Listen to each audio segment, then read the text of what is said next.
In section 11, we continue with poems inspired by the ship that brought Hallam home and the day that he arrived.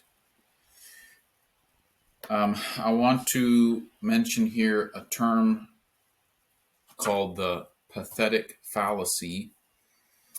The pathetic fallacy is when you attribute the emotional state of the characters to the natural world around them. We see this all the time in movies when you're at the cemetery, the grave site. It's a very sad moment, and of course it starts to rain because you're almost saying that nature itself is sad. This is such a sad time that even the clouds, even the rain feels the sadness of this death. You know, whether it's the superhero or the mentor, whoever has died, and it's sad, and now it's raining. So when a poet, when an author puts their emotions into the natural world,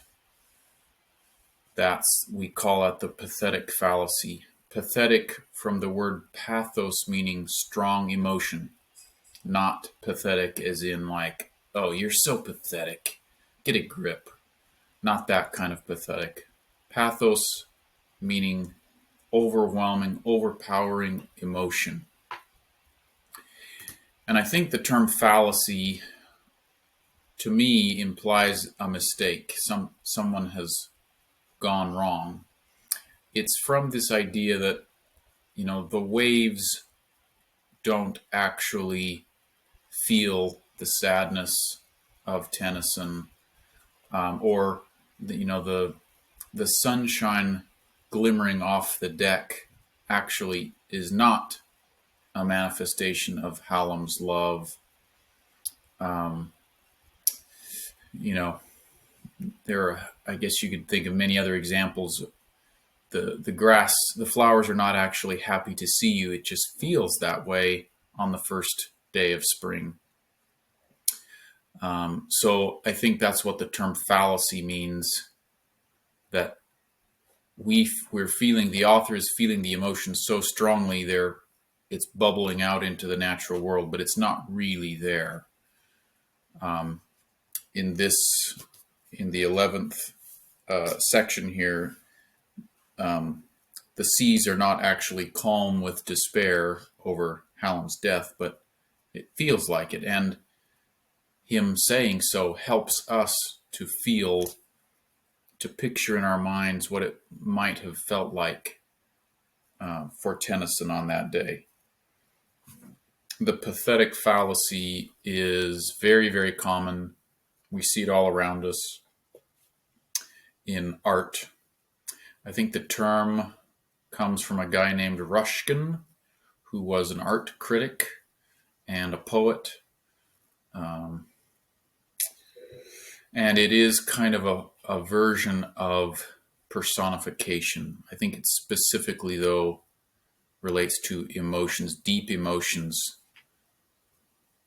that are experienced internally, but we are projecting them externally. Section 11. Calm is the morn without a sound, calm as to suit a calmer grief, and only through the faded leaf, the chestnut pattering to the ground.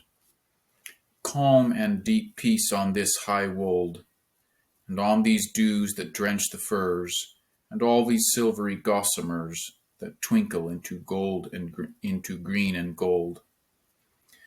Calm and still light on yon great plain that sweeps with all its autumn bowers, and crowded farms the lessening towers, to mingle with the bounding main. Calm and deep peace in this wide air, these leaves that redden to the fall, and in my heart, if calm at all, if any calm, a calm despair. Calm on the seas and silver sleep, and waves that sway themselves in rest, and dead calm in that noble breast which heaves but with the heaving deep.